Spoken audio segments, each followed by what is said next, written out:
Bismillah ar-Rahman ar-Rahim. Assalamu alaikum wa rahmatullahi wa barakatuh. Have you been in situations where you want to pray but you don't have wudu nor access to water? Or maybe you have water but it will cause your skin harm? Or you need to do ghusl before salah but you only have a few minutes before the time of salah runs out? Enter tayammum. You may have come across this term before, or perhaps you're thinking, I won't be in any of those situations. But the reality is, none of us knows for sure, and hence we need to know about tayammum, how to do it, and a few rulings associated with it. Therefore, the following are the main questions many people often ask. When can we use tayammum instead of wudu or ghusl? Number one, when we don't have any water.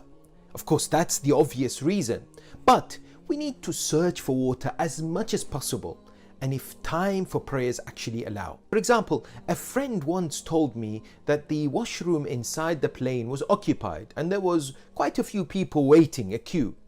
Therefore, he decided to do tayammum. But we can ask perhaps for some water and then do our wudu.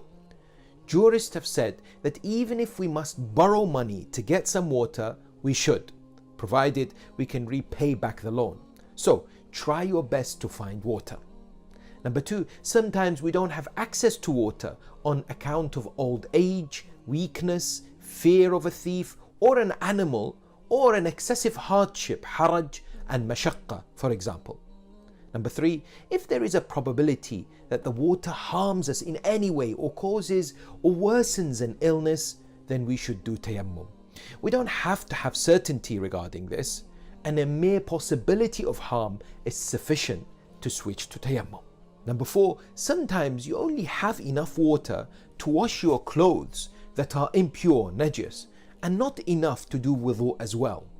In such a case, use the water to wash the clothes and then perform tayammum. Number five, when there is not enough time to do ghusl or wudu because time of salah will lapse, we can do tayammum. This usually happens, for example, in the morning before sunrise. Even if you doubt whether you have time or not, you should do tayammum. What can I use for tayammum? Well, we can use soil, pebbles, a clod of earth, or stone. By soil we mean fine sand, and it's best to have some at home or in your car, for example, just in case, because it's best to use this fine sand. And if we don't have any, then we can use pebbles and so on. If these are not available, we can do tayammum with mud or dust that gathers on carpets, clothing and similar things if its quantity is such that it can commonly be considered to be fine soil. We should avoid using stones such as aqiq if possible. What happens if I don't have any of these and need to do tayammum?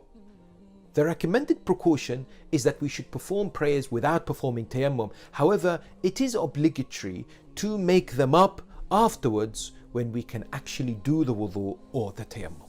Any special features of these things in which we can do tayammum?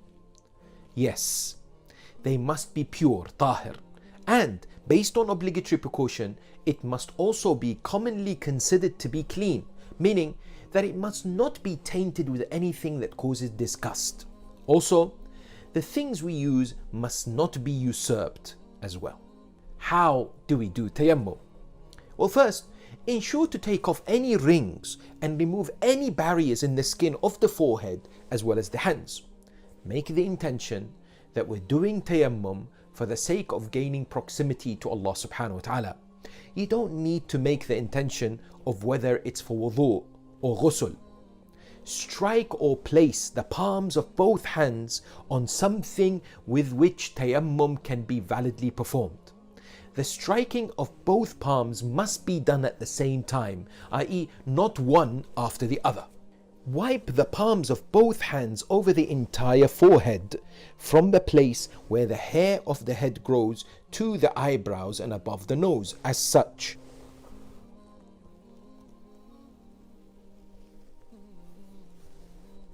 Try to cover the two sides of the forehead as well.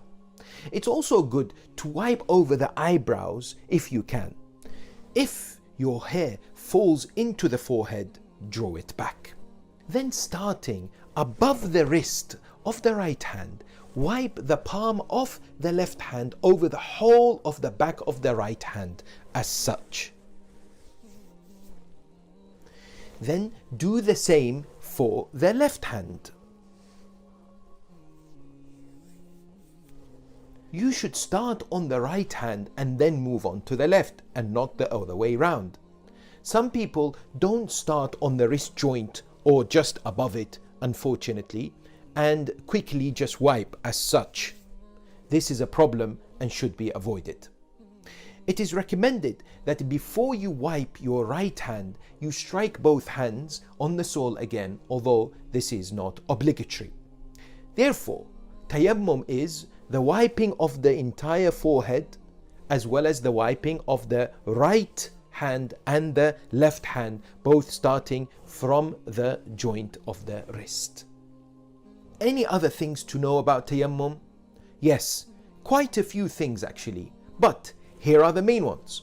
First, if you do tayammum because you didn't have water or because of some other legitimate excuse, then once that excuse expires, the tayammum becomes void. For example, when water becomes available, you can't use the same tayammum to pray again. 2. The things that invalidate wudu also invalidate tayammum performed in place of wudu. And the things that invalidate ghusl also invalidate tayammum performed in place of ghusl. 3. If you perform tayammum in place of ghusl, for example for janaba, it is not necessary to perform wudu for the prayers. This is the same for other wajib ghusls such as hayd as well. Please check your Marja''s book of Islamic laws for further details. Or if you do have any questions, visit the Ask the Sheikh section of www.islamiced.org.